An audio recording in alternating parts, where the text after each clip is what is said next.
Friends, today we are going to discuss part 1 Economic and Public Affairs Current Affairs Series 25th of August. Let's start.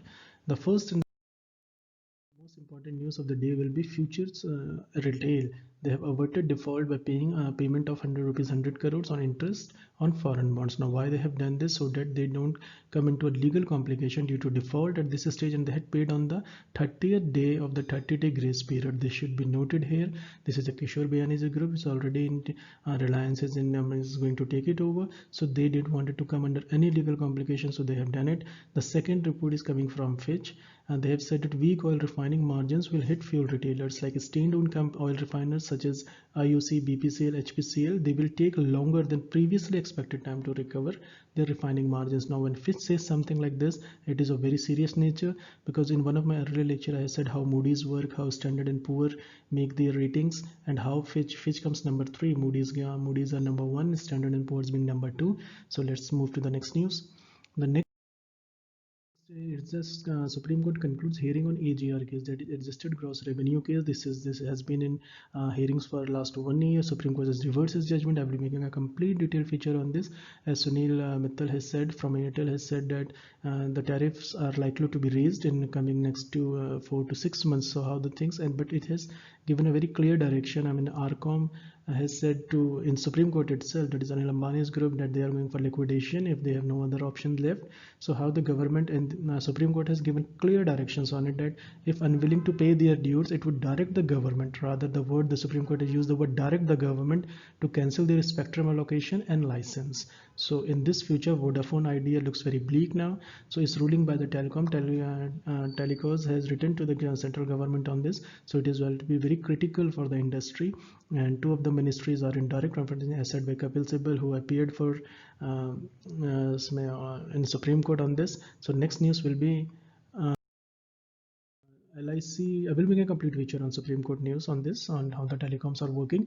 So an LIC HFC, that is housing finance, profit before tax rose to 21%. Earlier in this period, the same period, the profit was 840.89 crores, but this year they have showed a rise of 21%, which amounts to 1017.67 crores, which shows a rise of 21%. So this is a welcome news, and but most of the corporations are being hit by COVID. The economy is slowing down. Now HFC's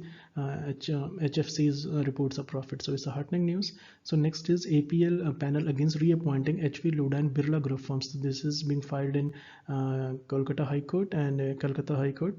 The committee of the administrator pendant lied they have appointed to protect the late Priyamvada Birla's estate. So a decision by majority against the reappointment of Harshvardhan Lodha, as he is already chairman of both the firms, that is MP Birla Group Companies and Birla Corporation and Universal Cables. So the Birlas has filed an application before the Calcutta High Court for implementation of APL committee's decision. They've sought removal of Lodha from all position. Now let's see what Kolkata High Court has to say on this. Whenever it will say with come up a hearing, I will definitely report on the same day itself. And the sixth news is Delhi High Court hears 37 anti-profiteering pleas. Now they have asked even central government, Attorney General, rather they have directed towards Attorney General to give their clearing standing of this, that is anti-profiting pleas. Like the corporation involved here are Johnson & Johnson, Hindustan Unilever, Patanjali, Philips India, Jubilant Foodworks, IFB, etc. And this judgment has been given via video conferencing. So now they have made actually this is for the High Court had directed the petitioner to jointly finalize questions on constitutional validity. So this assumes important for the constitutional validity of Section 171 of Central GST Act. So this is again very important, and they have served a notice to Attorney General of India over the constitutional validity of profiteering provision. So it is going to be very interesting, and obviously the party will be going to Supreme Court also. So let's see what the government says on this, what Attorney General files on this, and whenever they are going to do, we are going to complete it on the same day itself. This is a very important news from exams perspective. Now 7, the news is wings clipped. I mean, Advertising Standard Council of India, that is ASCI, is planning to push government for co-regulating rule. They want government as a co-regulating law for false and misleading advertisement and for the dilution of powers under new Consumer Protection Act 2019. Now, the New Consumer Protection Act was notified last month expressively say that new Central Consumer Protection Authority (CCPA) will both regulate false and misleading advertisement. Interestingly, in the last week, I reported in one of my lectures that Bombay High Court has directed Imami not to drop the word fair from their advertisements.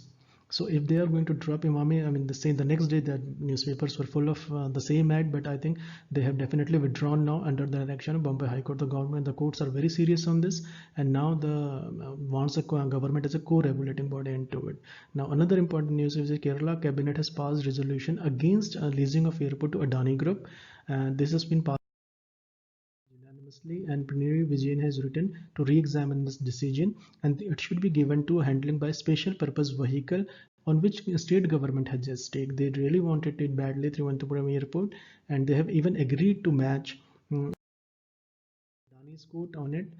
So let's see what the future is going to be. And meanwhile, there is a news that 70% of the stakes has been given to Adani Group. Now they are number two. The leading in this is GMR Group, which is handling Delhi and Hyderabad airport, and Adani is right now number two. Which is having 6 airports earlier, now Thiruvananthapuram Airport and Bombay High Court. So Bombay Airport, I'm sorry. So Mumbai Airport rather. So how the things are going to unfold themselves, let's see in searching future. Thank you so much for listening. Have a nice day.